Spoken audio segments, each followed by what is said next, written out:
What's happening, YouTube? Today, I want to emphasize that it ain't got nothing to do with hate. What? What I read is just what I read. And of course, there will be those people who say you believe everything you hear on the internet. And now I say to you, do you believe everything you read in the book? Not everything may be a conspiracy theory, but at this point, conspiracy theory is just a spoiler alert. I think they already know. Let's just get right on into it. Who brought the slaves to America? This is not racial division. This is simply education. The book was written by a Walter White Jr. Now, when we think of Walter White, what's the first thing you think of? Breaking Bad. If they've managed to associate a name like this with a TV show or fictional character, you don't go looking past the first page of Google. It was accompanied by 5 Marranos, Jews who had forsaken their religion and supposedly became Catholics. Jews were expelled from Spain on August 2nd. Many of these Jews immigrated to Holland, where they set up the Dutch West Indies Company to exploit the New World. The first Jew to begin trading with the Indians was Haman Levy, who imported cheap glass beads, textiles, earrings, armbands, and other cheap adornments from Holland, which were traded for valuable fur pelts. Lowe conceived the idea of trading rum and whiskey to the Indians and set up a distillery in Newport where these two liquors were produced. Within a short time, there were 22 distilleries in Newport, all of them owned by Jews, manufacturing and distributing firewater. The story of the debauching of the Indians with its resultant massacres of the early settlers is a dramatic story in itself. Although New York held first place in the settlers of Jews in North America, Newport held second place. Newport, as previously mentioned, represented the foremost place in the commerce of rum, whiskey, and liquor dealings. It was from this port that the ships left on their way across the ocean to gather their black human cargo and then derive great sums of money in exchange for said cargo.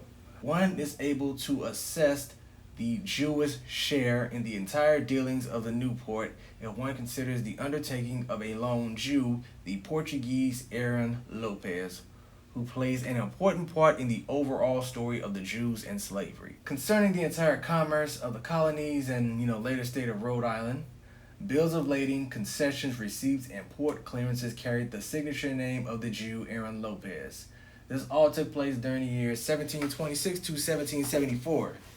He had therefore more than 50% of all dealings under his personal control for almost 50 years. Aside from that, there were other ships which he owned but sailed under other names. In the year 1749, the first Masonic Lodge was established. 90% of the members of this first lodge, 14 all told, were Jews, and one knows that only so-called prominent individuals were accepted. Yet 20 years later, the second Masonic Lodge, King David, was established. It is the fact that all of these members were Jews. In the meantime, the Jewish influence in Newport had reached such proportions that President George Washington decided to pay them a visit. For instance, the month of May 1752, the ship Abigail was equipped with about 9,000 gallons of rum, a great supply of iron, foot and hand restraints, pistols, powders, and a whole bunch of other worthless tin ornaments under the command of the Jewish Captain Freedman sailed off for Africa. Meanwhile, there had been constructed an African agency by the Jewish slave dealers who had corralled them and prepared them for sale. The method to win over these leaders for the Jewish slave trade was similar to that which the Jews had employed with the Indians. When the gold, dust, and ivory supply was exhausted, they were induced to sell their descendants. At first their wives, then their youths. Then they began warfare amongst each other, plotted and developed mostly by the Jews, and if they captured prisoners, these too were exchanged for rum, ammunition, and weapons to the Jews, using them for further campaigns to capture more Negroes. At present, Africa is thinly populated, not alone due to the 1 million literally dragged out of huts, but due to the 5 to 9 million who never reached their destination.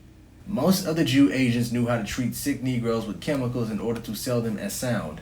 Each Negro was valued at about 100 gallons of rum, 100 pounds of gunpowder, or in cash between $18 to $20. Women under 25 years, pregnant or not, resulted in the same measure, and if they were well and comely. Any over 25 years lost 25%, And here it should be stated that those Negroes purchased free at the African coast for $20 to $40 were then resold by the same slave dealers in America for $2,000. This gives one an idea of how the Jews managed to acquire tremendous fortunes. Following their bargaining, Captain Friedman paid the bill either in merchandise or cash. He also recalled some advice which his Jewish employers gave him as he left for Newport for Africa. Pour as much water into the rum as you possibly can. In this manner, the Negro chiefs were cheated 2 times by the Newport Jews. What came aboard alive was immediately undressed. Here was another opportunity to jump aboard and reach land and freedom. But the slave dealers were pitiless and ruthless. They were merely concerned to get their black cargo to America with the least loss. Therefore, an escapee recaptured had both of his legs cut off before the eyes of the remaining Negroes in order to restore order. On board the ship, the Negroes were separated into 3 groups. The men were placed in one part of the ship, the women into another, whereby the captain arranged it so that the youngest, most comely Negro women were accessible to him. The children remained on deck, covered with a cloth in bad weather. Somehow, these Negroes were expendable and endured much. On occasion, one of them became insane, killing the other pressed closely to him. They also had their fingernails closely cut so they could not tear at each other's flesh.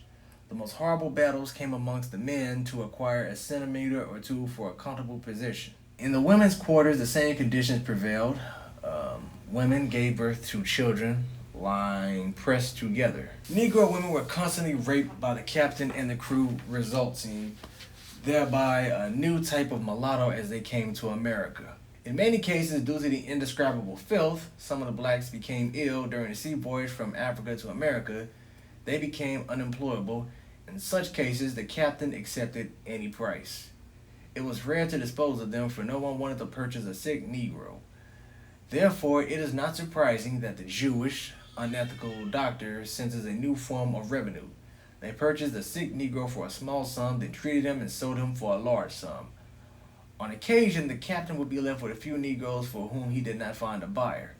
In that case, he returned to Newport and sold them to the Jews for cheap domestic help. In other cases, the Jew owner of the ships took them over. This is why the city of Newport and its surrounding had 4,697 black slaves in the year 1756.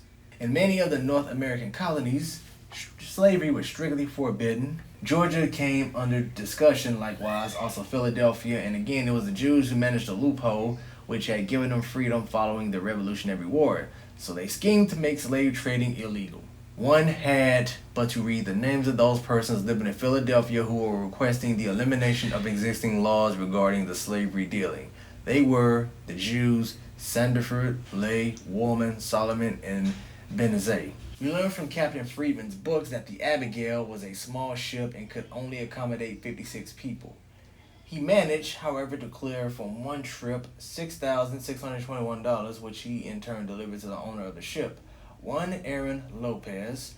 Prior to 1961, all of the colonies had laws prohibiting slavery.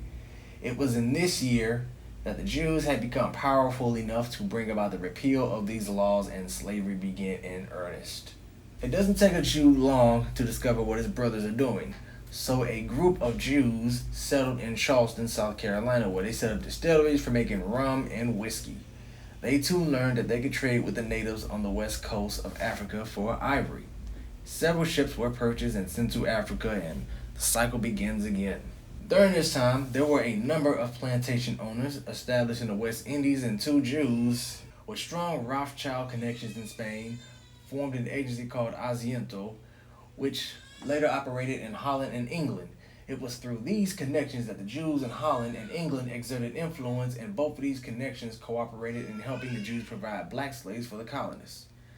With the yearly capture and transport of 1 million black slaves, it is not difficult to figure that from 1661 to 1774, 113 years, approximately 110 million slaves had been removed from their native land.